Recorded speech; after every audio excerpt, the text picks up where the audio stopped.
이사야서 40장 1절부터 11절까지입니다.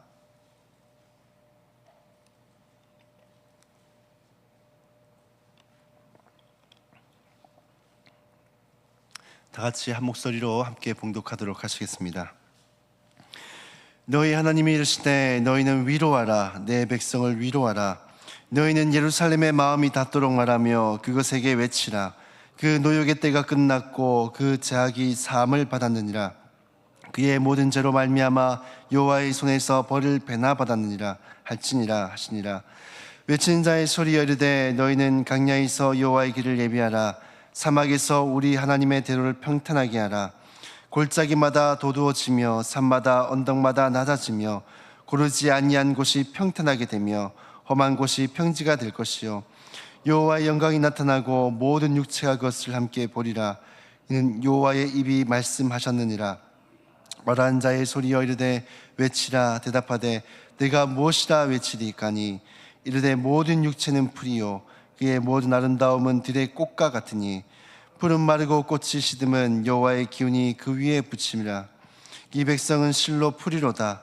풀은 마르고 꽃은 시드나 우리 하나님의 말씀은 영원히 서리라리라. 여호와 너는 높은 산에 오르라. 아름다운 소식을 예루살렘에 전하는 자여 너는 힘써 소리를 높이라. 두려워하지 말고 소리를 높여 유다의 성읍들에게 이르기를 너희 하나님을 보라 하라. 보라, 주 여호와께서 장차 강한 자로 임하실 것이요 친히 그의 팔로 다스릴 것이라. 보라, 상급이 그에게 있고 보응이 그의 앞에 있으며 그는 목자같이 양떼를 먹이시며 어린 양을 그 팔로 모아 품에 안으시는 젖 먹이는 암컷들을 온전히 인도하시리로다. 아멘. 오늘 새벽은 위로하신 하나님이란 제목으로 말씀을 함께 나눠보고자 합니다. 우리가 살아가는 세상은 눈물과 아픔이 참 많이 넘치는 그런 곳입니다. 누구나 마음속에 깊은 곳에 위로가 필요한 그런 순간들이 많이 있습니다. 몸은 지치고 마음은 고단하고 또 내일에 대한 확신도 희미해질 때 우리는 무언가를 붙들고 싶어집니다. 그래서 어떤 사람들은 사랑하는 가족이나 혹은 사람이나 혹은 친구, 반려동물 혹은 이 세상의 즐거움 속에서 위로를 찾고자 합니다. 하지만 아무리 좋은 사람이라도 아무리 값진 것이라도 우리 영혼의 깊은 곳을 위로할 만한 것은 없습니다. 오늘 우리가 함께 읽었던 이사야 40장은 하나님의 백성이 깊은 절망 가운데 빠졌을 때에 하나님께서 그들을 어떻게 위로하시는지를 보여주는 그런 말씀입니다. 이스라엘은 오랫동안 하나님을 저버리고 또 우상 숭배를 했습니다. 그 결과로 인해서 이 바벨론의 포로로 끌려가 수십 년을 고통 가운데 살게 되었습니다. 겉으로 보면 그들은 하나님으로부터 버림받은 그런 백성과 같아 보였습니다. 하지만 하나님은 놀랍게도 이들을 향해서 이렇게 말씀을 하십니다. 1절 말씀을 보면 이렇게 말씀합니다. 너희 하나님이 이르시되 너희는 위로하라. 내 백성을 위로하라. 이 죄로 인해 실패와 좌절 가운데 빠진 이스라엘 백성들을 향해 하나님은 내 백성이라고 말씀하고 있습니다. 이 내 백성이라 부르시는 것 그 자체가 이 이스라엘 백성들에게는 가장 큰 위로의 메시지였을 것입니다. 그들은 바벨론으로 떠나면서 하나님께서 당연히 그들을 버렸을 거라 생각했고 또한 그들 또한 버려졌다라고 생각을 했을 것입니다. 왜 그렇습니까? 이 세상 사람들은 내가 실패하고 넘어지면 내게로부터 등을 돌리고 떠나갑니다.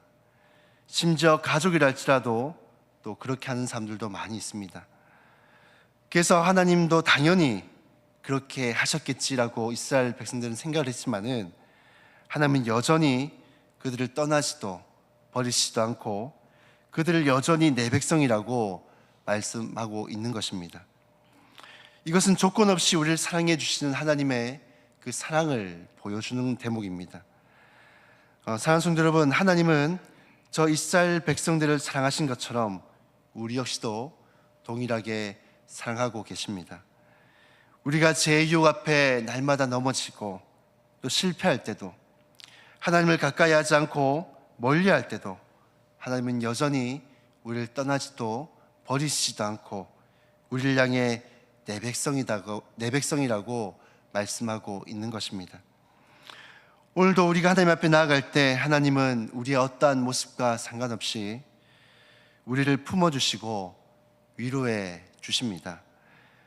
오늘도 그 하나님 앞에 우리의 모든 마음을 내려놓으며 하나님을 찾으며 나아가시길 바랍니다.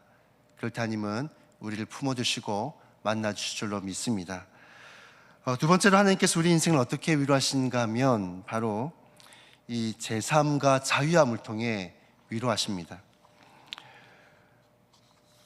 2절 말씀에 보면 이렇게 말씀합니다. 너희는 예루살렘의 마음에 닿도록 말하며 그것에게 외치라. 그 노역의 때가 끝났고 그 죄악이 사함을 받았느니라.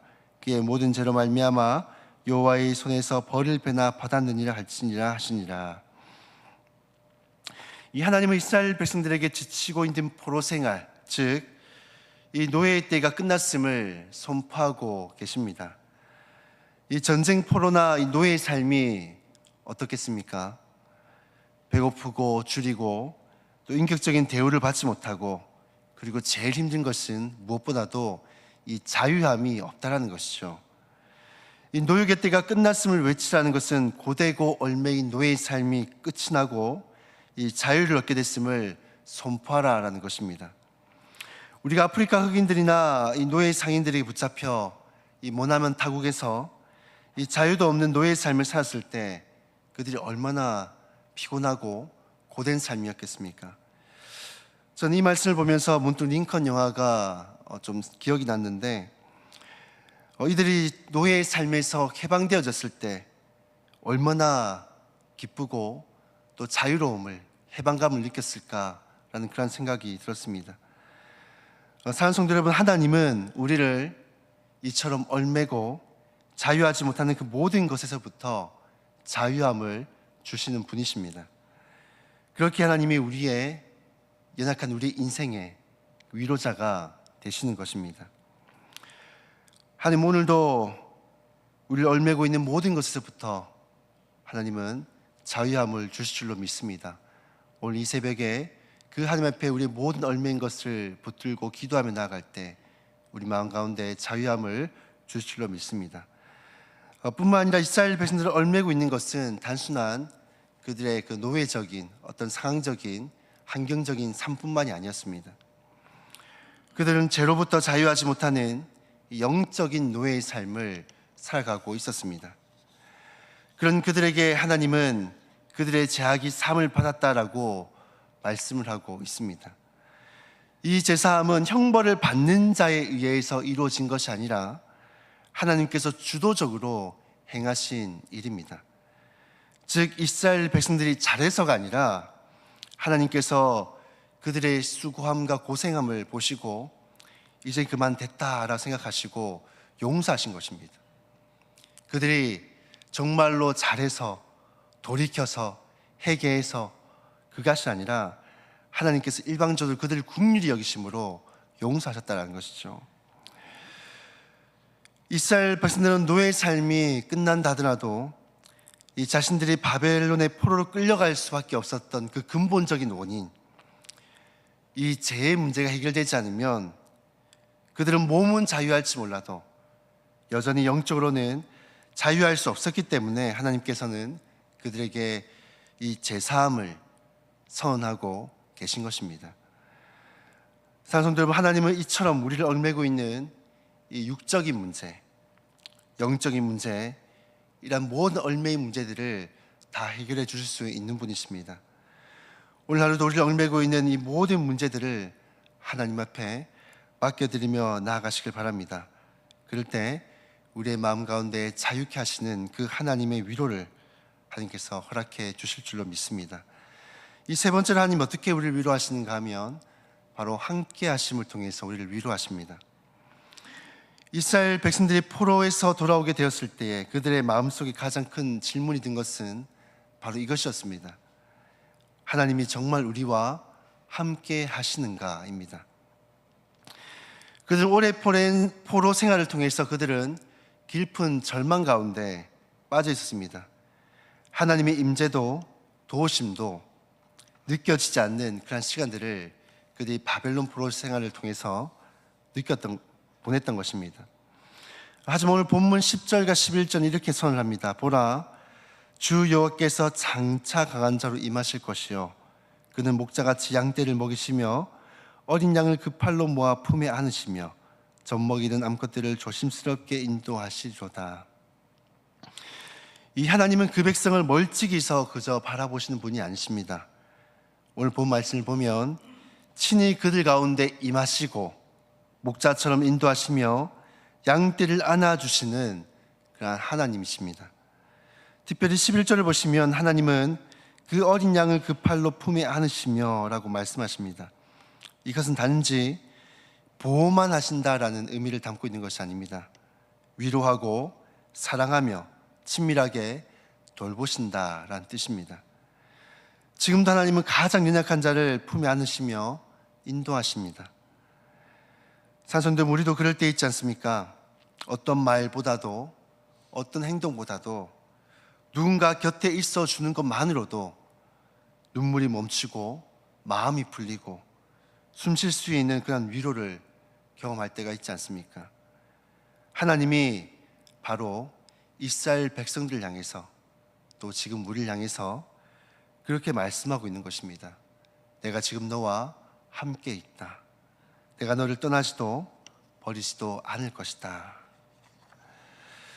세상이 아무리 차갑고 사람들 모두가 등을 돌리던 그때에도 하나님은 단 한 번도 우리 곁을 떠나신 적이 없으십니다.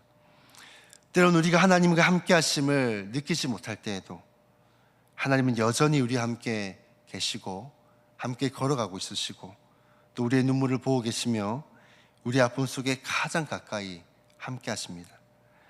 그것이 우리가 절망 속에서도 다시 일어날 수 있는 큰 위로인 것입니다. 하나님이 함께 하시면 단순한 위로를 넘어서서 우리를 일으키시고 회복시키시며 다시금 일어나고 걸어가게 하시는 그런 힘이 되십니다. 오늘 하루도 하나님이 나와 함께 하신다는 그 사실을 알고 그 하나님으로 인하여서 위로를 받는 그런 하루가 되시기를 주님의 이름으로 축복합니다. 말씀을 정리하도록 하겠습니다.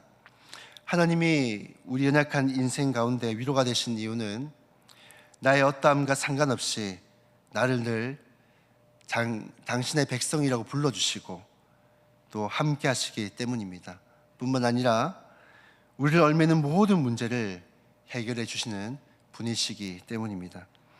오늘도 우리의 인생의 위로자 되시는 그 하나님을 의지함으로 힘들 때도 슬플 때도 하나님이 주시는 그 위로를 하루하루 경험하며 힘있게 살아가시는 저와 여러분들이 다 되시기를 주님의 이름으로 축복합니다. 우리가 말씀을 기억하시면서 함께 기도하며 나아갔으면 좋겠습니다.